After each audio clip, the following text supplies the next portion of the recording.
สบายทุกคนสวัสดีครับขอต้อนรับทุกคนเข้าสู่สองบ่าวเมืองหลวงเนาะ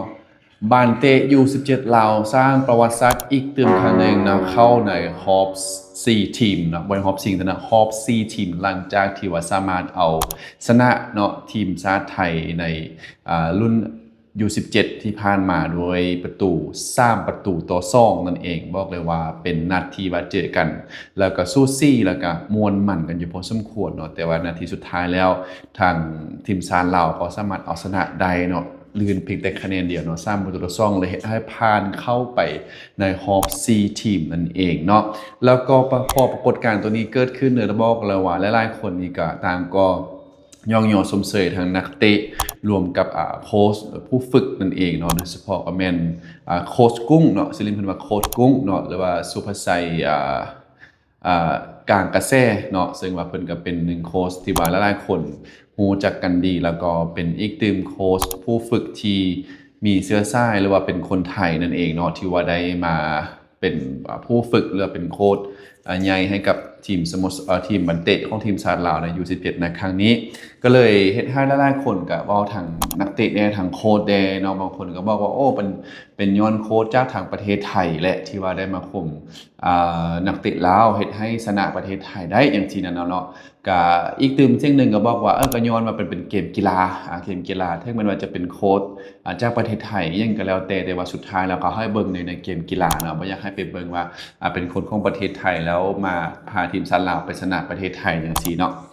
อันนี้คันถ้าเฮาเบิ่งอยู่ในมุมของการกีฬามันก็เป็นหน้าที่ของโค้ชที่ว่าเพิ่นก็ต้องเฮ็ดให้ดีที่สุดนั่นแหละบ่ว่าจะเป็นสัญชาติได้ประเทศได้ก็แล้วแต่ถึงมันว่าจะชนะประเทศตัวเองก็บ่ก็เป็นของเกมการกีฬาเนาะบ่ให้เบิ่งว่าย้อนนั่นจังซี่เนาะเฉพาะในส่วนตัวของกูได้เนาะอยากให้เบิ่งลักษณะแบบนั้นเพราะว่าในหน้าที่ของโค้ชที่ว่าเขาเจ้าได้รับผิดชอบแล้วต้องให้ไปให้ถึงที่สุดและอ่านั่นก็เป็นอีกหนึ่งสิ่งเรื่องเนาะแต่ว่าอีกสิ่งที่ว่าหลายๆคนก็จะรอท่าเบิ่งโดยเฉพาะนัดสำคัญก็คือในวันที่22นาที่จะมาฮอดนี่ก็เป็นทีมชาติลาวที่ว่าจะพบกับทางมาเลเซียซึ่งว่าในครั้งนี้น่ะคือจะเป็นครั้งที่แบบพิสูจน์ให้เห็นเลยว่านักเตะลาวท่านจะมีความแข็งแกร่งขนาดใดและเก่งกาจขนาดใดที่จะสามารถเอาชนะมาเลเซียได้ซึ่งอาจจะรู้สึกว่ามันเป็นเกมที่จะยากอยู่แต่คิดว่าน่าจะสามารถชนะแล้วก็ผ่านไปได้อยู่พอสมควรเนาะซึ่งว่าทีมชาติลาวในครั้งนี้ตามที่ฮู้มาก็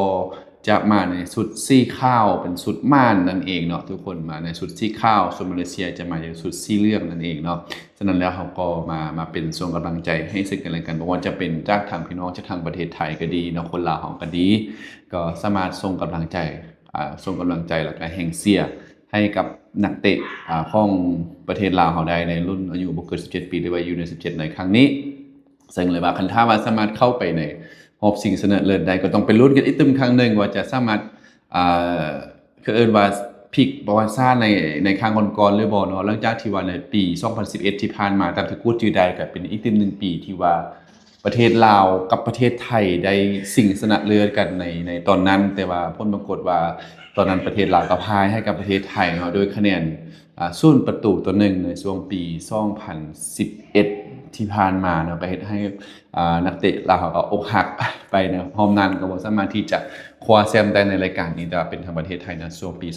2011ที่ว่าเป็นแชมป์ไปแต่ว่าปีนี้เนาะปีนี้ก็ถือว่าทางทีมชาติไทยก็อาจจะบ่ได้ไปถึงฝั่งฟันเทื่อเนาะอาจจะตกรอบไปก่อนเนาะซึ่งว่าก็เป็นประเทศลาวที่ว่าเข้าไปในรอบ4ทีมแต่ก็ต้องได้ไปผ่านอีกตึงก็คือประเทศมาเลเซียเนาะบ่ว่าจะเป็นศึกหนักอยู่พอสมควรเนาะฉะนั้นแล้วเนาะตอนที่ว่าทีมชาติลาวกับทีมชาติไทยเจอกันอันนี้ทุกคนบอกเลยว่าเป็นหนึ่งในกระแสข่าวที่อุ้ยเนาะโลกโซเชียลนี่ก็ใส่กันอย่างสนั่นหวั่นไหวเลยเนาะบ่ว่าจะเป็นข่าวบางคนก็ว่าเป็นข่าวเรื่องของทางประเทศไทยนี่บ่ได้ใส่นักเตะในรุ่น17ใส่เป็น U16 มาเตะแทนจังซี่เนาะซึ่งว่ามันก็เป็นคือว่าแหละบางทีกันนักเตะแต่ละคนมันก็อายุบางทีก็บ่ฮอด17แต่อาจจะอยู่ประมาณ16นั่นแหละเนาะก็เป็นรุ่นบ่เกิน17ปีนี่เนาะทุกคนเป็นรุ่นอายุบ่เกิน17ปีก็อาจจะเป็นในซึ่งลักษณะแบบนั้นก็ได้นะแต่ว่าก็คือว่าอยู่ในกระแสสังคมมันก็มีการโต้ตอบกันแล้วบางคนก็ว่าเป็นหยังบ่เอารุ่นอัน17มาแข่งอิหยังประมาณนี้สินะเนาะฉ ฉะนั้นแล้วสุดท้ายแล้วเกมกีฬามันก็ต้องมีแพ้มีชนะเนาะทุกคนสิ่งสำคัญที่สุดก็คือเว้าเรื่องมิตรภาพแล้วก็น้ำใจนักกีฬาเป็นสิ่งสำคัญเนาะเพราะว่าประเทศลาวกับประเทศไทยครับเป็น2ประเทศที่ว่าเว้าจาภาษาฮู้เรื่องกันโดยบ่ต้องจำเป็นต้องใช้ล่ามแปลโดยบ่จำเป็นต้องมีล่ามมาแปลเนาะเป็นการที่ว่าเข้าใจกันโดยอัตโนมัติฉะนั้นบางครั้งเนาะการเว้าการจาหรือว่าการโพสต์อิหยังแม้กระทั่งหนังสือต่างๆจังซี่นั่นน่ะคืออ่านกันเข้าใจได้เนาะโดยที่บ่ต้องไปไปแปลไปหยังคือกูดเว้าหั่นแหละเนาะแต่ว่านั้นก็แล้วแต่เนาะในกระแสบ้านเตะนี่ก็ยังถือว่ายังคงฮ้อนแรงแล้วก็เฮ็ดให้อยู่ที่ประเทศลาวก็ได้มีหลายๆคนเนาะได้มีหลายๆหน่วยงานก็ถือว่าได้มีการซัปพอร์ตได้มีการสนับสนุนเนาะนักเตะอยู่17ของลาวเฮานี้ก็ถือว่าเป็นจำนวนลงหลายอยู่พอสมควรโดยเป็นการปลุกแล้วก็ให้กับขวัญแล้วก็กำลังใจให้แก่นักเตะเนาะแต่ว่ากุ้นก็เชื่อว่าเนาะสิ่งหนึ่งที่ว่าทางโค้ชกุ้งเนาะโดยเฉพาะก็แม่นท่านสุภชัย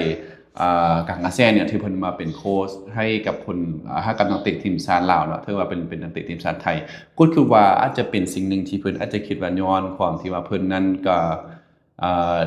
ได้อยู่ประเทศไทยและอาจจะเข้าใจเรื่องเกมวิธีการเล่นเนาะของทางเทคนิคจากทางนักเตะจากประเทศไทยในส่วนหนึ่งแหละก็คือว่าเนาะก็อาจจะมีการ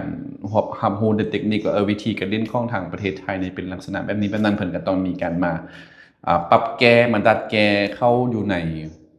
ลักษณะเกมการเล่นของทางทีมชาติลาวได้ก็เช่นเดียวกันเนาะเพราะว่าตัวอย่างว่าอาจจะฮู้ว่าโอ้เกมทางประเทศไทยนี้ตอนที่เจอกันนี้อาจจะเป็นแบบว่าเป็นเกมที่แบบเขาจะบุกลักษณะแบบนี้เด้อสิก็ต้องมีการมาติวมาบอกให้กับทางนักเตะลาว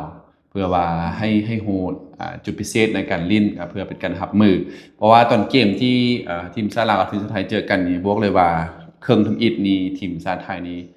บุกแล้วก็มีโอกาสหลายเนาะในการที่จะจบสกอร์เนาะเพียงแต่ว่าบางครั้งการจบสกอร์อาจจะบ่ทันได้